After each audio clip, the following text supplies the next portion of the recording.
Nobody thought it would happen this soon, but Stephanie White just made a move that could change the entire future of the Indiana Fever. Forget everything you thought you knew about this team, Beckers. The offense isn't being built around Caitlin Clark anymore. It's now the Kelsey Mitchell show, and the decision has the WNBA world in shock.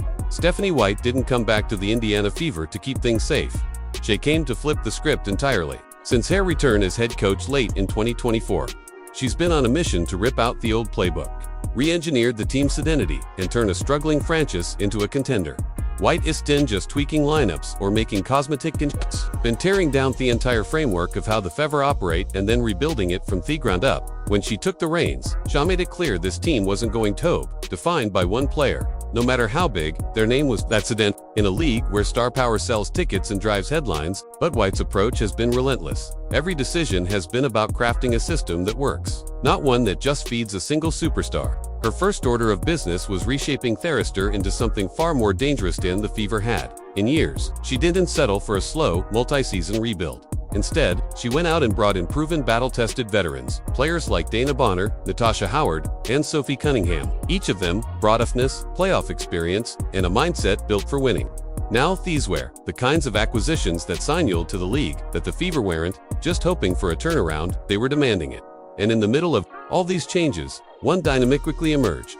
Stephanie White wasn't quietly waiting for Caitlin Clark to grow into her role as the face of theft. Instead, she began empowering another leader, one who had been quietly carrying the Fever through its hardest years. That player, Kelsey Mitchell. Mitchell had already been a consistent scorer, one of the most reliable offensive weapons in the WNBA, even before Clark arrived. But under White's leadership, her role expanded almost overnight. The offense started running through her more often. The ball found her hands in crunch time, and the play seemed designed to unleash her shot-making ability rather than just to showcase the league's most hyped rookie. For longtime Fever fans, this was a bold, but not entirely surprising move. Mitchell had earned her stripes during lean years when the Fever were scraping for wins and attention. She wasn't just a role player filling in gaps. She was the heartbeat of the team. Now, Stephanie White was giving her the platform to lead outright. But the timing of all this, that's what made it explosive. Because Caitlin Clark, that generational talent, who had brought national attention and record-breaking television ratings to the WNBA WASDL in just her second pros. No one expected her to be sidelined in Thedham's identity shift so quickly, especially not by the very coach who was to unlock her full potential. Yet, here we are, and what's even more intriguing is that Stephanie White isn't apologizing for it. She's leaning into why, but as it turns out, this bold shift wasn't just about strategy. It was also about something far more unexpected. Butaz, it turns out, this bold shift wasn't just about strategy. It was also about something far more unexpected. Caitlin Clark's rookie season was supposed to be fairy tale highlight reel passes, low-range threes, and a rising star Indiana Fever into the next era. Instead, her first two seasons have been adversified by a frustrating and unpredictable battle with injuries. Ital started with what seemed like a minor issue tightness in her quad and groin early in the season. At first, the team downplayed it. White described ETA as manageable and nothing serious. Theplin was to ease her workload, keep her fresh, and avoid pushing too hard too soon. But in professional sports, minor injuries have a way of lingering when body doesn't fully heal, especially under the relentless grind of a one-bush. Clark tried to play through discomfort, but the explosion in her first step just wasn't there. The quick changes of direction that made her so dangerous in college suddenly became harder. Her deep-range shooting, Wickerly's heavily on strong, lower bottom mechanics looked forced, inconsistent. Then came the inevitable, she sat out a game, then two, then a week. The narrative shifted from precautionaries to ongoing evaluation. Fans kept asking the same questions online. Is Shirley hurt? Or is there something else going on between Clark and the coaching staff? By mid-season, the Fever's tone changed. No more vague updates. Stephanie White confirmed that Clark's situation was now a long-term concern. She would be evaluated weekly with no clear timetable for a return. That was a shock to the fan base. The WNBA's most hyped player was suddenly gone. Not traded, not benched for poor play, just sidelined indefinitely. And for White, this was the turning point. She couldn't afford to let the season hang in limbo, waiting for Clark to recover. The Fever had momentum to protect, a locker room to keep unified, and a fan base that had finally started believing again. She needed a leader on the floor right now. Not in 3 weeks, not in 2 months. That's when she fully shifted the team's offensive center of gravity to Kelsey Mitchell. Clark's absence gave Mitchell's chance to not just lead in scoring, but to control the tempo, dictate to patience, and set the tone for the team's style of play. And with each passing game, it became clearer Mitchell wasn't just filling in for Clark. She was thriving. This wasn't just a stopgap, this was a changing of the guard in real time. But if there was any doubt about who the Fever belonged to now, Kelsey Mitchell's next performance will make it crystal clear. But if there was any doubt about who the Fever belonged now, Kelsey Mitchell's next performances would make it crystal clear. The moment Caitlin Clark went down, Kelsey Mitchell didn't just step up, she exploded. Game after game, she delivered the kind of performances that make a franchise rethink its entire Hershire. Her scoring wasn't just good, it was electrifying. She dropped 5 points on the Chicago Sky in a game thought had Fever fans roaring in disbelief. She hit clutch threes when the game was hanging by a thread.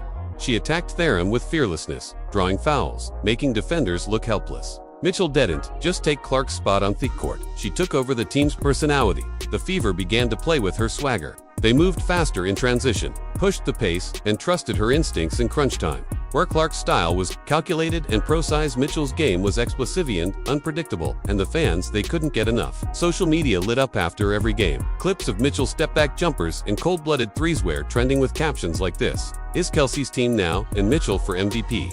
Even national sports media started shifting the narrative. The conversation went from when will Clark return to is Mitchell actually the Fever's best player? But this wasn't just about a hot scoring streak.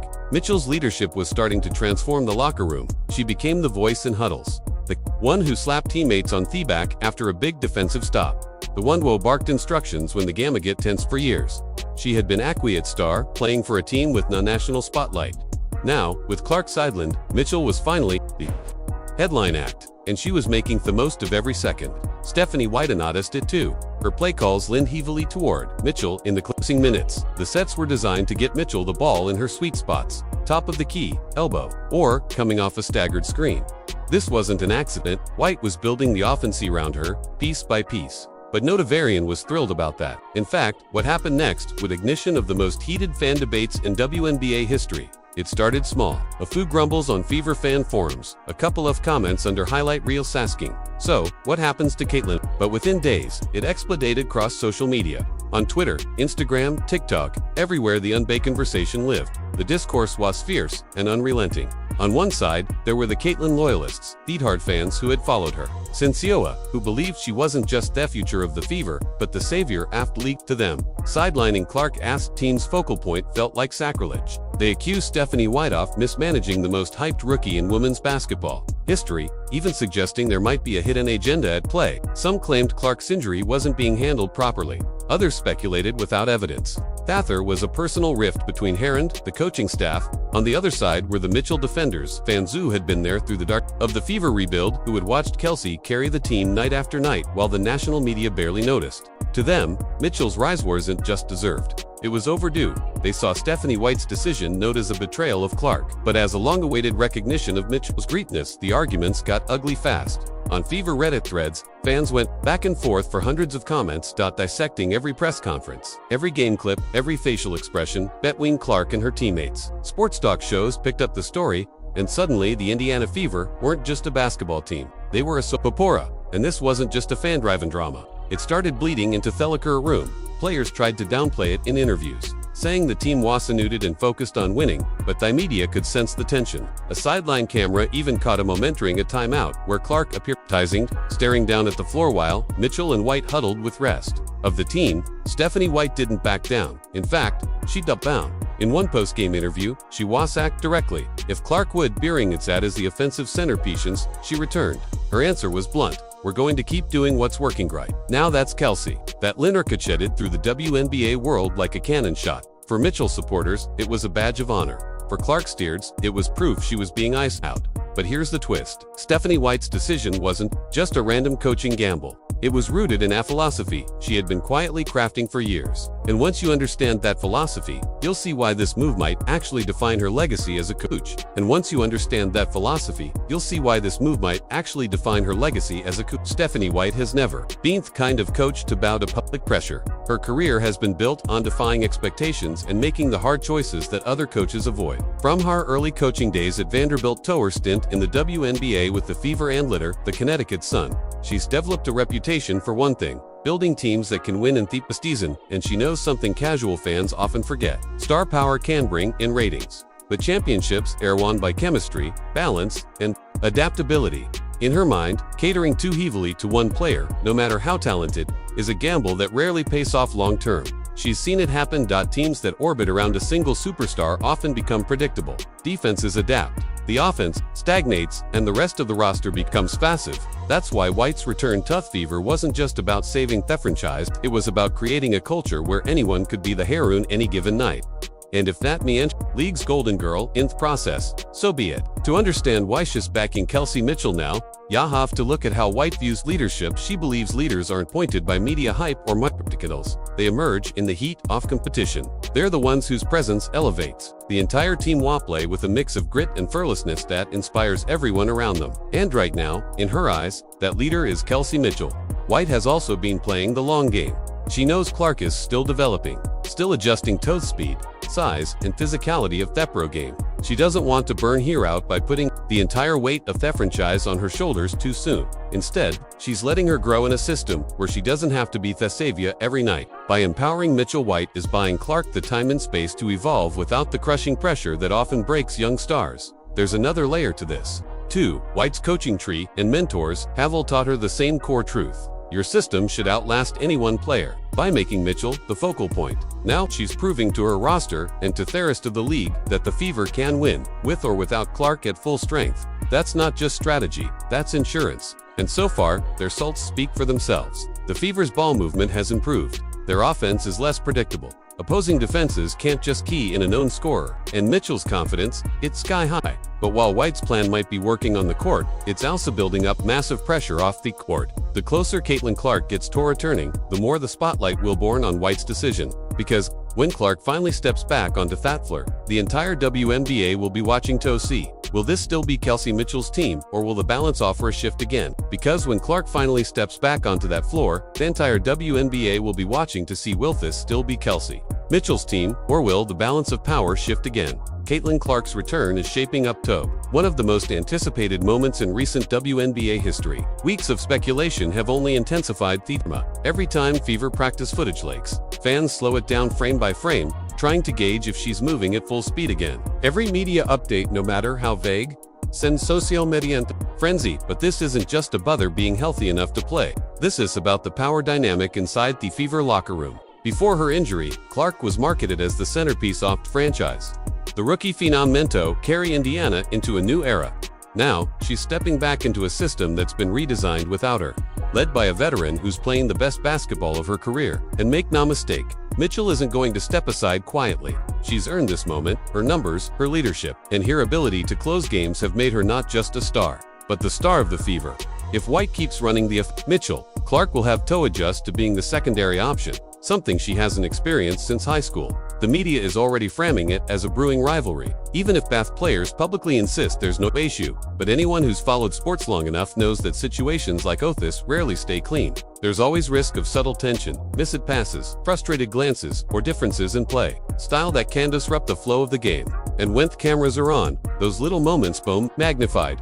If Clark returns and the Fever keep winning under Mitchell's lead, White's gamble will look like a G. But if Clark struggles to adapt her, if the team's chemistry suffers, the backlash will be brutal. Critics will question whether White mishandled her most valuable young asset.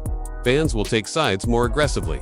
The headlines will get sharper, the debates louder, and the Fever's front office, they'll be watching just as closely because this isn't just about this season. It's about shaping the identity of the franchise for the next decade. One thing is certain. The moment Caitlin Clark steps back onto that court, this won't just be another game. It will be the opening act of the Fever's defining storyline. Just about one season, it's about the Fever's entire future. If Mitchell keeps the reins, and the team thrives, Indiana could build a contender around her leadership and veteran stability. But if Clark reclaims the spotlight and delivers on her hype, she becomes the face of the franchiser the next decade. Stephanie White's decision now will set the tone for years, either as the coach who trusted her proven star or the one who risked alienating the league's most marketable rookie. And in the Ohio Stakes world after pro basketball, those choices are written forever. The next few games won't just decide who leads the Fever. They'll decide what this team will look like for the rest of the 2022.